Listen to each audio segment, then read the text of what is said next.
itutour ko kayo ngayon sa Lambo natin. So, kulay blue. Ba't kulay blue guys? Kasi pinartner ko siya dun sa Patek Philippe na moon face ko na kinuha ko. Which is papakita ko sa inyo pagka na-tour ko na kayo dito sa bahay. But Lambo, bahay, Lambo, bahay. Grabe guys, grabe. First thing first, tutor ko kayo. So, Lamborghini Urus guys, okay? Dito yung bag ni AJ. Tapos ito yung passenger seat. Ito muna, dito muna tayo sa likod, okay? Tapos yung trunk niya, super lawak ng trunk niya. Tanong lang, matataas. Kaso kasi baka tumama siya dito eh. Next time ko lang pakita. Pero guys, super laki ng trunk space niya. Like, so, super lawak, okay? So, eto guys. So, dito yung passenger seat. Nakikita nyo? So, kita nyo yan guys. So, pwede 1, 2, 3. So, super safe. Super safe na safe sa pagka sa bata. Safe in a way na okay. Family car siya, okay? Family car friendly. Kaya ayun yung gustong gusto ko. Tapos kasi yung mga, kung alam niyo yung Mustang ko, yung Dodge, pati yung Corvette, 3 doors ano lang yun eh, 3 doors coupe lang yun eh. So ibig sabihin nun, 1, 2 pati yung likod yung trunk. So ayun yung sa amin sa Belgium tawag ng 3 doors. Pero dito sa Pilipinas I think 2 doors lang yun ang tawag nila doon. But alam mo yun. So 2 doors lang yun. So pagka papasok ka, kailangan mong itupi yung front seat, di ba? Para mapasok ka sa likod. So ayoko na lang gano'n, mas gusto ko yung praktikalan. Alam niyo yun? So eto yung aircon vent, isa dito, mayroon din dito. Super kompleto. Tapos dito dito pwede mong i-ano yung ano ba to? Yung speed ng aircon. And then eto yung ilaw. So pretty much parang kotse lang talaga. And armrest. There you go. Armrest. If ever na apat lang yung sakay nyo, kasama apat kayo dito. Driver, passenger. Pag lima naman, 1, 2, 3, 4, 5. So, practical man, I like it. It's practical, I love it. Okay? Papaginig ko sa inyo yung tunog ng ng tambucho sa Strada, tapos yung pangalawa, Corsa. Para makita nyo yung ano yung pinagkaiba ng tunog. Okay? So, ito yung Strada. So, cold start to guys. Hintayin natin bumaba. Which is okay na. Bumaba ni RPM. Okay, now ilalagay natin sa Corsa. So, which is dito. Switch siya. Ibababa lang natin yung 1, 2, 3. So, balik natin sa Strada. So, meron din sports. Pero most likely, ang Corsa is parang track mode siya. So, talagang open yung valve nun. Kung madilim man, buksan lang natin yung ilaw. Nabukas yung rear. Patayin natin sa rear kasi nakabukas dyan kanina. Pam. Open yan lahat, open lahat. Now, if ever na, ito yung pinakagustong gusto ko sa Urus, okay? Pag if ever nagdadrive ka, may cellphone, parang sensor lang siya, ganun lang. Yan patay. Dadaanan mo lang siya, patay. Hindi mo siya kailangan i-press, daanan lang siya guys. Dadaanan mo lang talaga. Yan which is super ganda. Hindi siya hard press na, alam niyo yun. So now, eto na, balik tayo dito sa gitna tayo. Dito, this is where magic happens. Okay, tanggalin natin to. Over here guys, nakikita natin. So eto yung auto. Ibig sabihin yan, if ever na pinindot ko yung brake, titigil siya, may nakalagay na auto. Tapos hindi na ako pwedeng nakadiin palagi sa brake. Pag naka-stoplight, bibitawan ko na siya, okay lang. Handbrake, 360-degree camera. So pag pinindot natin, makikita nyo, andyan. Okay. So yun yung camera nya. Like natin. Tapos ito yung sensor sa paligid. Yan, makikita nyo. Basic, blah, blah, blah. I think basic, ito yung basic niya. Manual, etc. Individual, basic. So yan, driver assistance, sabihin. So ito naman guys, kung gusto natin i-reverse, gaganyanin lang natin, reverse na siya. Pag gusto natin ilagay sa parking mode, pipindutin ko lang itong parking mode. Park na siya, okay? Naka-park na siya. If gusto ko mag-manual, pipindutin ko yan, manual ako. Tapos, gear shifter yung gagamitin ko. Lagay natin sa park.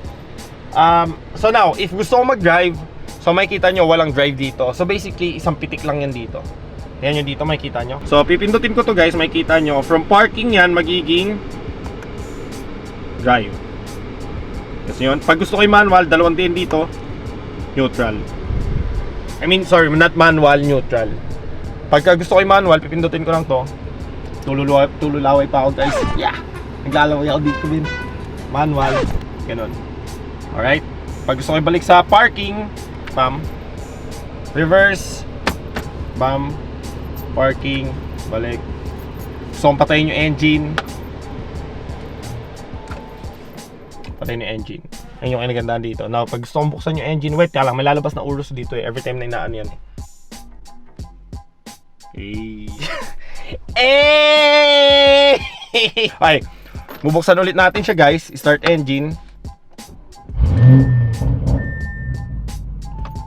Okay. Sorry guys sure ko magagalit yung kapitbahay natin. First and last na po to guys, please. So now, andun na tayo. So dito naman yung aircon vent. Yung mga aircon vent, tapos ito yung mga pipindutin for aircon, di ba? So naka-auto tayo kung gusto natin. Individual siya, hindi siya naka-sync. So pwedeng ito lang. Pag gusto natin isang pindutan sa lahat, sync natin para pati sa passenger sabay sila. 'Di ba? Tapos, yun lang basically, wala masyado, may heated seat, may ventilated seat. Tapos pwede din kunyari, sabi natin pipindutin natin 'to para ito lumipat dito. If gusto natin heated yung manivela, andyan, rear off, AC max, pwede natin pindutin, bam, lalakas yan. Andun na sa infotainment niya, ito naman, di ko alam kung ilan inches to, pero super guys, okay sa dami kong hinawakan ng kotse men, yung infotainment nito is super on point na on point. Like, hindi mo kailangan ng hard press, ganyan lang na mo.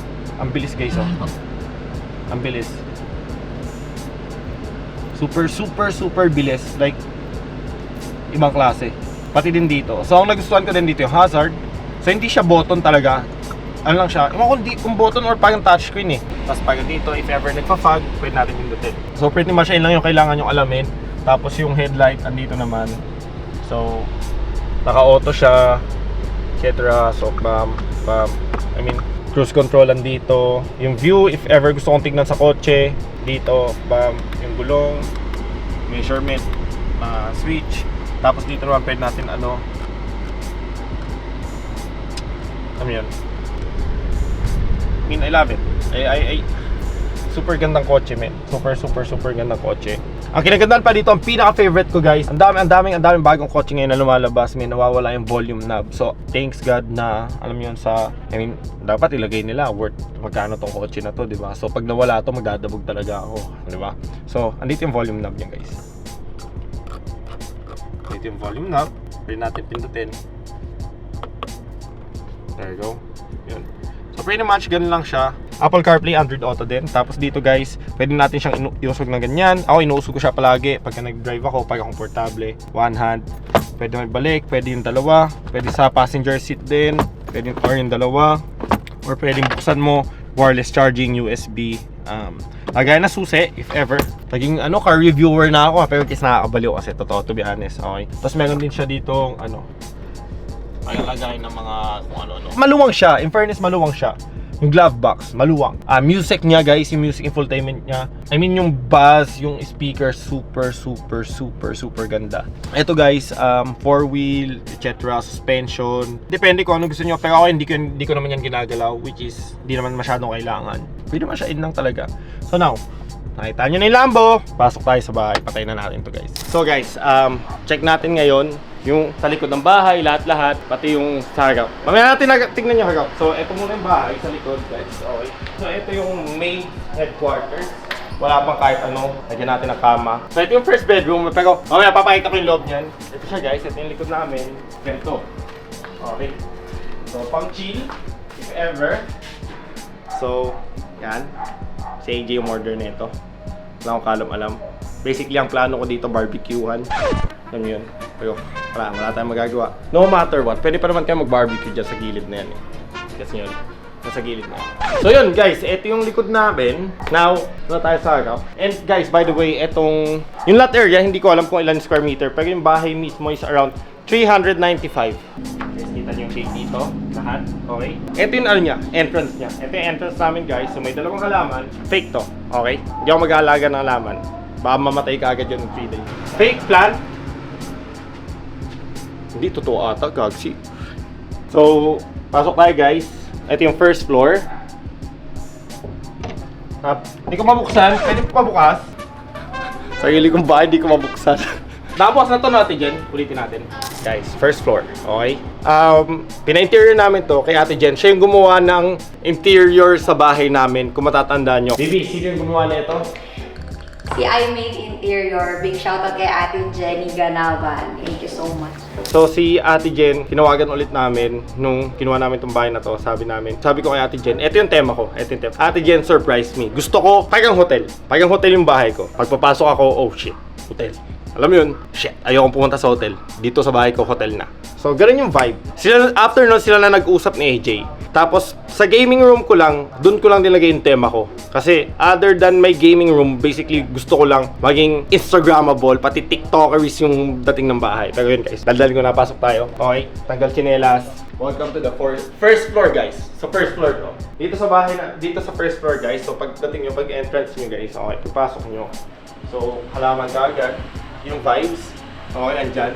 Green na green, live. So, syempre, kita pa din ang ating Lamborghini. Guys, nga pala. Yung Lamborghini guys, hinagam ko lang yan, okay? So, okay guys, eto, lagay ng mga tsinelas, etc. If ever. Yeah, taga ako dito, ating magpapaalang ako. Tapos may bill kagad na Meralco. Wow. Okay, may bill kagad na Meralco guys. Tapos eto, hindi ko alam kung anong tawag sa upuan na to. Okay, but still, I love it, I like it. So, eto yung linagay nila, Ate Jen, dito, na book. Tapos ako, dinagdagan ko ng, syempre, Patek Philippe Collection. Yan natin dyan. Since pasok naman sa tema, kulay brown is all good. Okay? So, dito may puno din. I mean, halaman. So, kung isipin nyo, dogs, parang, yung, ano ba to? Yung ceiling, hindi siya high ceiling. So basically sa first floor lang yan. Nung una din pagkapasok ko dito sa bahay na to, parang na-off ako dito sa first floor. Sabi ko, oh shit, hindi high ceiling. Pero pagpasok ko second, pati third, oh my god, nawawa ko. Pero overall, maganda naman. So, tapos dito yung first guest room natin, toilet. Okay, pasukin muna natin yung toilet. There you go. Dito yung toilet guys, which nakita nyo na din. So pretty much basic, fundamentals, alam nyo yun. There you go. Now, pasok tayo sa first guest room. Okay. This is our first guest room, guys. There you go. So, I mean dito, hindi ko alam kung sino matutulog. Ayoko kasi mag-asikaso ng bisita, to be honest. Ako yung taong ayoko nagugulo ako sa bahay. If ever na may gugulo sa akin, gusto ko yung mga taong kaklose ko lang. Alam mo yun? Tapos, yun. O, dyan kayo. Pero pag may bisita, hanggang dito lang sila sa first floor. Pagka guest, kaibigan, second floor. Pag malapit ganun na talaga, papasok na sila sa third floor. So, may level by level yan. So, ito yung kama. So, chill siya, maganda. Super ganda guys. So, hindi siya magganon kalambot, di din siya ganon katigas para maganda sa likod. Okay. Tapos, ito, Louis Vuitton, kung titignan nyo. Book. There you go. Tingnan natin dyan. Kailangan natin ng Louis Vuitton guys. Matik yan. I mean, bumili lang ako nito para makakuha ng mga libro-libro nila. Alam mo yun, parang, yan yung bracelet na to, sobrang mahal. Parang ang gusto ko lang naman kasi legit na libro nila. So, eto ang ganda nito. Nagustuhan to ni AJ. Nakita niya sabi, Ate Jen, ang ganda! Sabi ko, gusto ko niya sa kwarto ko. Pero may iba pa pala kami sa kwarto ko. Pero ang ganda nito guys. Super aesthetic, super ganda. Instagrammable. Next is, pagbalikan, hindi natin ito na-explain. So, ito guys, sabi ni Ate Jen dito. Normally, iba to iba yung design. Sabi ni Ate Jen, lalagyan niya daw ng ganyan. Sabi ko, okay. Pero yung si Axel, baka dampot-damputin yung bato. So, ginawa ni Ate Jen, okay, diniscard yan, linagyan niya ng glass. There you go. So, parang ano siya? Ano ba tawag yan? Japanese style yung tawag yan eh, no? Bonsai, mga Seat Bonanza tawag yan eh. Bonsai ba? Seat Bonanzai. Di ba? Yan, sinasabi ko sa inyo. So yun guys, that is our first floor. Now, gusto nyo makita yung second floor? Guys, to be continued.